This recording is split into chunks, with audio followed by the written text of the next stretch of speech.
Hello, everyone. Tom Tiberi, joined by Dave Holmes. We are coming to you from Atlanta, joined by Tim May, 97.1, the Fan Letterman Row, and Joey Kaufman of the Columbus Dispatch.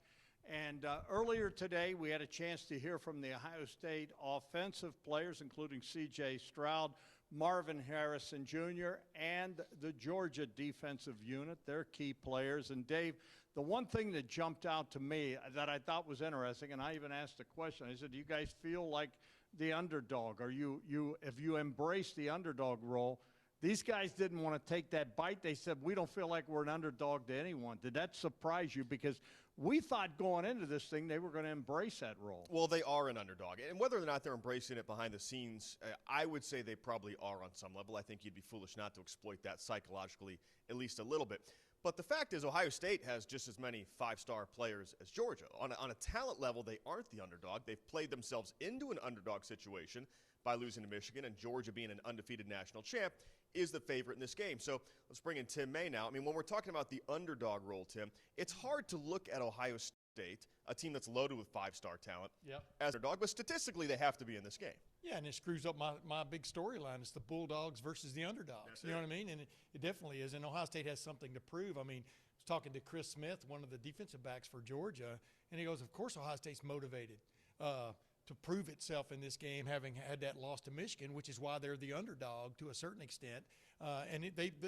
Georgia played the exact same role last year. They went from the Bulldogs to the underdogs in their minds after getting beat by Alabama in the SEC championship game. They turned that into their motivation. They beat Michigan, and they beat Alabama on their second shot. So it's kind of funny because that could kind of happen for Ohio State if it gets its act together. It could be playing the team that beat them this year. But whatever gets you going, right? I mean, Ohio State does feel like it belongs in this game, is talented enough to win this game, but you got to go out and prove it, and they know that. You know, Joey, obviously they are still hurting from that loss to Michigan. We expect an angry football team to take the field, but they can be as angry as they want. They still have to execute. They still have to play against a Georgia defense that is the best in the country, in my opinion. Are they the underdogs in this game, or was that all kind of like just happy talk that, hey, we don't bow down to anyone? Well, I think they are in a technical sense, in the way the Las Vegas folks set the point spreads for this game. But I understand the sentiment among Ohio State players that they don't feel like this is a stage where they are sort of dramatically undervalued against Georgia, because you look at the quarterback position. Georgia has a former walk-on throwing the ball for them. C.J. Stroud was a five-star recruit, and he's a guy who's going to go very likely toward the top of the NFL draft. So I think you look at all the positions, you look at the talent disparity between the teams, I think they are close to equal footing. You know, Dave and Joey, I'll start with Joey, and I'll throw it over to you, Dave. The one thing is they're playing indoors. CJ said, hey, this is the first time we've been indoors. They're looking forward to it. It's going to be a fast track. They didn't want to bite, but do you think we're going to see bombs away? Is that what you expect out of Ohio State? And it's well documented that the Bulldog secondary gave up a bunch of yards to LSU in that SEC game. Well, the good news for Ohio State is you're not playing in Big Ten weather anymore. You're going down to the comforts of an indoor stadium at the Mercedes-Benz Stadium, but they're going to need to be able to run the ball. Even they're going to want to take shots downfield. Georgia has shown some vulnerabilities in the secondary, certainly giving up over 500 yards in the air to LSU in that SEC title game. But Ohio State needs to be able to run the ball, especially on first and second down, to create some manageable third down situations where it's not 3rd and 8 and Georgia can just tee off on C.J. Stroud. If their passing offense is going to be effective, they need guys to run the ball to give them a chance, I think, to maybe not overstress their passing game.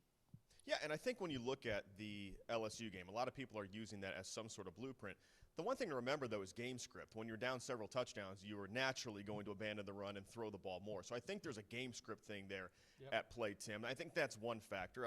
You know, I love what Kevin Wilson said today when asked about the LSU game. He basically said, yeah, and they lost by 20. So apparently that wasn't the right game plan. Yeah. You know, or they didn't get to it when they needed to, you know. But you throw it, you like we've said all along this year, like other teams have attacked Ohio State's defense, you know, you attack where there are fewer people. And there are fewer people in the secondary. You know, and the funny thing about it is Marvin Harrison Jr. was talking about how excited he is to play in his first game ever inside, you know. And I kept biting my tongue. I go, well, that's because you guys didn't make the Big Ten championship game 2 years in a row in Lucas Oil. And so, yeah, you talk about a chip on their shoulder, something to prove. These Ohio State guys feel like they definitely have something to prove.